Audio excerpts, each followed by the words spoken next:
A oportunidade de sacrificar foi então uma graça concedida.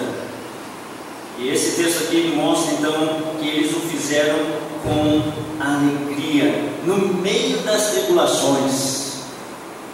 Como é fácil perder a alegria, né? Qualquer coisinha que nos acontece, às vezes um relacionamento em casa nos rouba a alegria.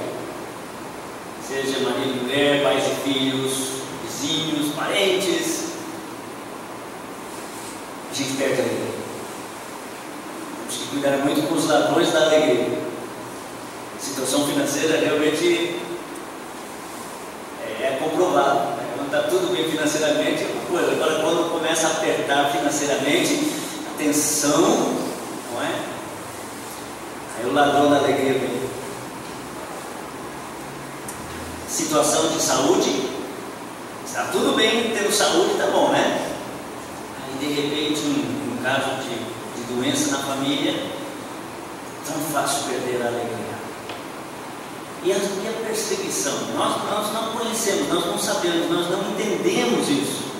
Nosso país é maravilhoso, pelo menos nessa questão, né, de poder pregar com liberdade. Nós temos muita liberdade. Alguns acham que temos liberdade demais. Na verdade é um mau uso da liberdade, né? Mas nós podemos pregar. Não foi sempre assim. No passado houve perseguições.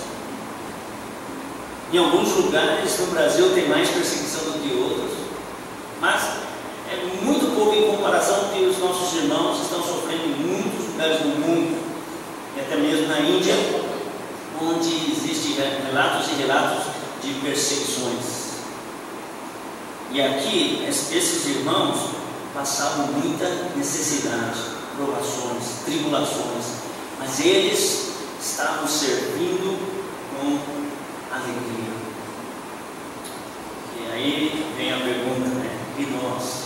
Estamos deixando os ladrões da alegria impedir que façamos mais na obra de Deus? A alegria do Senhor é a nossa força. Então nós precisamos estar alegres, sim. Paulo e Silas, eles cantavam na prisão. Se nós deixarmos as coisas, as circunstâncias, as pessoas roubarem a nossa alegria, nós vamos fazer menos. E talvez você não está fazendo tanto longe quanto poderia, porque tem permitido os ladrões da alegria, impedido você de fazer mais na obra. Uma atitude que você deve desenvolver é estar contente em toda e qualquer situação. Paulo diz que aprendeu, Filipenses 4:11, ele disse: eu aprendi a viver contente em toda e qualquer situação. Não é uma coisa automática para os grandes homens de Deus, como Paulo. Não, mesmo ele aprendeu. Ele não menciona como foi a aprendizagem, quanto tempo levou. Na verdade, foram 14 anos antes dele sair como missionário, desde que ele se converteu até ele sair como missionário, fazer as viagens missionárias, demorou 14 anos. Talvez nos primeiros anos ele teve que aprender a ser contente em qualquer situação. Alguém que nasceu com uma certa situação financeira favorável, confortável, e de repente passou a ser perseguido e não ter lugar exato onde morar, ele teve que aprender. Você está aprendendo a viver contente em qualquer situação? Está disposto a viver pela fé e não depender das circunstâncias? Eu então vi essa semana, esses dias, eu não lembro exatamente o que foi lá em Curitiba, ou se foi por aqui alguém que falou: ah, eu ainda acho que foi lá em Curitiba, um jovem falou: sei que eu tenho que aprender bem mais ainda, porque eu não poderia fazer isso. Ninguém está dizendo que é fácil, mas essa é uma atitude importantíssima para você desenvolver na obra de Deus, alegria. Segundo, nós vemos ainda no mesmo texto aí, versículo 2, a generosidade no meio das privações. Eles foram generosos. O irmão já leu esse versículo, está no versículo 2, parte B ali. Você lembra aquela oferta da viúva? Era pouquinho, mas era tudo que ela tinha. E Jesus apontou para os discípulos e perguntou para eles: vocês viram? Porque na verdade eles estavam um pouco maravilhados com a quantidade de ofertas que se estava dando no templo, e o templo era bonito, e eles queriam mostrar para Jesus: olha que maravilha, Senhor, né? O de Salomão era muito mais bonito, e Deus se agradou, com certeza, e nós devemos dar o melhor para Deus, com certeza. Mas o Senhor ainda disse: está vendo todo esse edifício? Vai ficar pedra sobre pedra. Os discípulos estavam maravilhados com as coisas visíveis, e aí eles viram entrar bastante dinheiro e falaram para Jesus. Jesus falou: mas vocês viram que ela viu? Ela deu só 2 moedas, mas ela deu mais do que todos os outros, porque os outros estavam dando que estava sobejando, não ia fazer muita falta para eles, mas para aquela mulher era tudo que ela estava, era tudo que ela tinha. E Jesus disse que ela deu mais. Então, meus irmãos, nós temos que ser assim, estar prontos para dar de nós mesmos mais, mas não apenas dinheiro. Nós temos que dar do nosso tempo. Às vezes gastamos tempo com tantas outras coisas, ler livros de várias naturezas. A gente gasta tanto tempo para leitura. Eu admiro quem gosta de ler, eu gosto de ler, li bastante, mas eu admiro ver esses jovens lendo livros desse tamanho, né? De grossura assim, sobre um dragão, sobre ficção. É interessante. Mas ler a Bíblia, mas não tem que ler. Nós temos que ser generosos, dar não somente finanças, mas dar do nosso tempo, dar dos nossos bens, dar do nosso conhecimento, do nosso talento. Você já ofereceu os seus talentos para Deus, jovens, universitários, pré-universitários? Você já tem uma visão do que Deus quer da sua vida? Você está estudando firme para a sua faculdade, para a sua formatura? Você está estabelecendo já os planos de carreira? Mas você já colocou no seu programa como você vai servir a Deus através da sua profissão, através dos seus talentos? Você pode, seja generoso através daquilo que Deus habilitou você. Também no versículo 3 e 4 nós vemos ali a voluntariedade. Não, lê para nós, versículo 3 e 4. Já estamos encerrando, ok? Porque eles, testemunho eu, na medida de suas posses e mesmo acima delas, se mostraram voluntários, pedindo-nos com muitos rogos a graça de participarem da assistência aos santos. Voluntários. O pastor, é dever dele, ele é pastor, ele tem que fazer, apelar de vez em quando. Tem um projeto, tem uma construção, tem um trabalho, um projeto, então ele vem aqui, dá os avisos, manda os irmãos, então ele faz um apelo, né? Tem diferença em fazer apelo e apelar, eu sei que tem. Essas coisas a gente apela mesmo, né? Temos que fazer isso. Mas no caso aqui vocês observaram que foi o contrário. Foram os irmãos ali que fizeram o apelo. Eles que apelaram com muitos rogos. Eles pediram: nós queremos participar. A impressão que me dá é que quando eles pediram para participar, Paulo estava meio sem jeito. Talvez Paulo fez um teste, talvez Paulo falou: mas irmãos, vocês estão bem necessitados. Não sei o que Paulo falou, mas a ideia é que eles pediram com muitos rogos, fazer ainda mais do que eles podiam, além de suas posses. Acho que é alguma coisa pela fé que eles queriam participar, mais do que podiam. Foram voluntários. E versículo 8: Nós vemos ali o amor. Não vos falo na forma de mandamento, mas para provar, pela diligência de outros, a sinceridade do vosso amor. Não é qualquer tipo de amor que vai agradar a Deus. Existe amor e amor. Na própria Bíblia existem duas palavras usadas no grego para amor, né? Ágape e filéu. Não sei quem tem outras pronúncias aí. Na língua grega ainda tinha o amor eros. Na atualidade as pessoas fazem tantas coisas em nome do amor, é uma melação, eles falam, mas na prática até muitos namorados que dizem que amam, mas aprontam e fazem coisas que não mostram o verdadeiro amor, o amor de Deus. E na obra de Deus, nós falamos que amamos a Deus, mas temos mostrado o amor. Deus tem provado o seu amor para conosco. Ele diz na sua palavra que nos ama. Deus amou o mundo de tal maneira que deu o seu Filho, para que todo aquele que nele crê não pereça, mas tenha vida eterna. Romanos 5,8 diz: Deus prova o seu amor para conosco pelo fato de ter Cristo morrido por nós, sendo nós ainda pecadores. E amor é isso. O amor é dar, fazer algo. E esses irmãos tinham um amor sincero, não era um amor da boca para fora, era um amor não fingido. O amor de Cristo constrangeu eles. Paulo fala: o amor de Cristo nos constrange, julgando nós isso. Julga bem, Ele morreu por nós.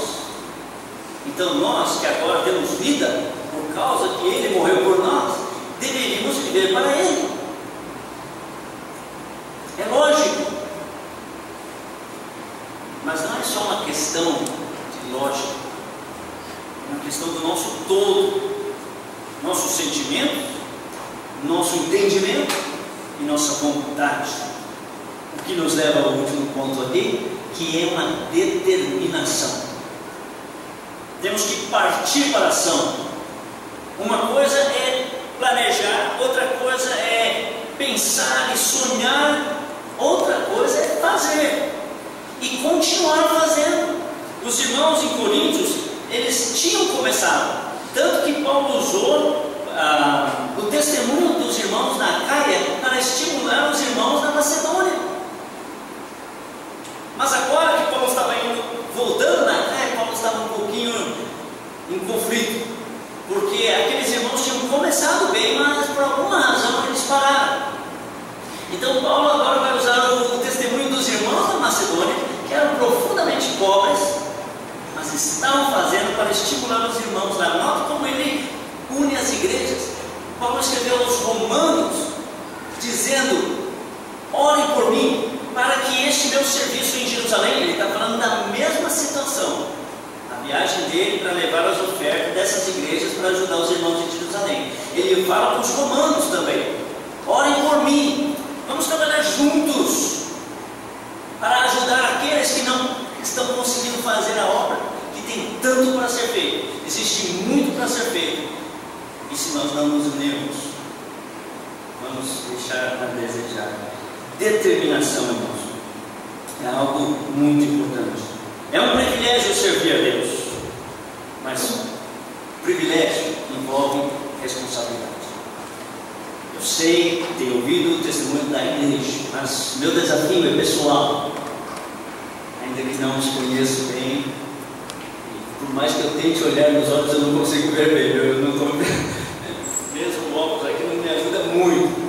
Mas o Senhor vê, o Senhor conhece seu coração. Você diante de Deus agora poderia dizer: Senhor, eu estou fazendo o meu melhor na obra missionária. Missões é a igreja local anunciando o Evangelho, através de homens e mulheres que Deus chamou, comissionou, preparou para ir além das fronteiras da própria igreja. Mas eles não podem ir sem que toda a igreja participe. Mas a igreja não é uma instituição que tem lá simplesmente um caderno e contabilidade. Não, são os irmãos convertidos batizados, que se submeteram voluntariamente a servir o Senhor debaixo, de um compromisso mútuo para cumprir as ordenanças, para pregar o Evangelho, não só em Jerusalém, não só no Juazeiro do Norte, mas na Samaria, Paraíba, Judeia. Samaria podia ser lá para o Amazonas, e os confins da terra, no Índia, e muitos outros lugares, conforme Deus vai dirigindo. Mas cada um tem que se dispor e dizer: eis-me aqui, Senhor. Se o Senhor não quiser levar você como um missionário, Ele pode usar você para que outro vá no seu lugar. E você, através das suas orações, ofertas e amor, todo tipo de apoio que você pode dar, trabalhando juntos, para que almas cheguem ao pleno conhecimento do Senhor. Faça isso com alegria. Seja generoso. Seja voluntário. Ofereça-se. Faça com amor sincero. Amém? Pai, obrigado por noite. Podemos ouvir esses testemunhos e sermos desafiados pela sua palavra. Obrigado, Deus, por aqueles irmãos que conhecemos que estão servindo o Senhor fielmente. Nesse Brasil afora, nos países vizinhos aqui, e mesmo lá na Índia, ó Deus, obrigado por aqueles irmãos que nós temos conhecimento. Pedimos, ó Deus, que o Senhor nos use para fazer muito mais na obra do Senhor. Oramos em nome de Jesus. Então, o que você tem a dizer para o Senhor depois de tudo isso que você ouviu? Você pode dizer agora, quando você reservar um tempo para a oração silenciosa, para a sua cabeça. Em seguida, eu queria pedir ao pastor Ricardo que interrompesse uma oração, finalizando tudo, depois queremos passar com os adultos.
Sábado, 6h30 às 7h30 da manhã, é o programa Razão para Viver. Então você pode escutar esse programa. E também pela TV Verde Vale, canal 13, às 8 horas da manhã. Então você é nosso convidado para assistir esses programas. À tarde, às 3 da tarde, teremos o retorno do Clube Oance e também do JV. Começa às 3h30 do JV e 3 horas o Clube Oance. Então você pode nos ajudar com o serviço com as crianças e os adolescentes. Acho que só isso, né? Então, os irmãos, Deus abençoe. Até amanhã, se Deus quiser.